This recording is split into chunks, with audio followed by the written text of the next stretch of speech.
Good morning, everyone. This is Mr. Brandon, your music teacher. Today I am sending you a little update video just to talk about two things that we've been talking about in our class. The first thing is figuring out which is your right hand and which is your left hand. Oftentimes in music I'm saying, take your right hand, touch your nose, take your left hand, hold your bow, or whatever it is. And so I'm shouting out left and right hand really quickly. So if you're not right on top of it, sometimes you can get turned around.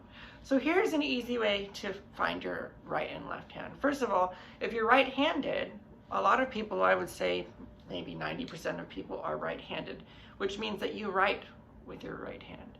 You brush your teeth with your right hand. You eat with a fork with your right hand. If that's you, remember that your dominant hand is probably your right hand. Unless, of course, you're a lefty, and that's maybe about 20% of people. Not very many people are lefties. There's more of them these days, apparently. But that's one quick way to tell. Another quick way to tell is to look at yourself in the mirror, okay? Right now I'm facing like as if I'm in a mirror. If I turn backwards, this is going to be my right hand, and this is going to be my left hand. Right hand, left hand, right hand, left hand. Another way to tell is to make L's with your hands, just like that. Now, if you're looking at your L's, which one is in the correct direction? This one or this one? If you were to write it down on a piece of paper. If you're writing it down on a piece of paper, the correct drawing of the letter L would be this one. So therefore, this is going to be your left hand. Left hand, right hand. All right? So if you have trouble remembering, you could always find your left hand and write L on your left hand, and you could write an R on your right hand. So that way when we're in class, you can just switch back and forth really quickly.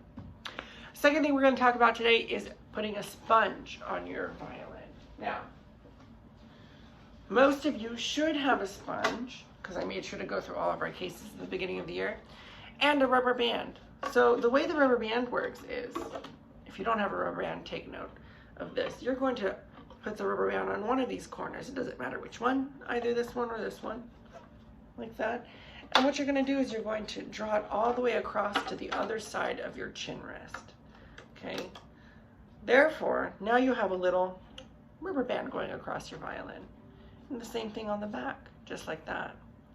Now, find a surface, a place to sit down on. And what you're going to do is take that sponge and with one hand, lift the rubber band, and the other one, slip that sponge underneath. So now it's not going to go anywhere. And you can kind of move it around a little bit if you mess around with the sponge. Now, the reason we want a sponge is because the violin wood is very slippery. I think you'll note that if without a sponge, your violin's kind of going like this, you're trying to hold your tummy or touch your nose, the sponge helps grip onto your shoulder. Now, mine is a flat sponge. Some of you may have a flat sponge. A lot of you may have what's called a shoulder-shaped sponge. Now, a shoulder-shaped sponge is a little bit thicker on one side or a little bit thinner on the other. I'll show you an example. They come in various colors. This one happens to be black. See? And what it does is it shapes to your shoulder. Some people like the thicker part up here. Some people like the thicker part down there. It's just up to your preference. So I would say mess around with it a little bit to find your best preference. Okay? So, it was so good seeing you all today. I hope to see you next week. Have a good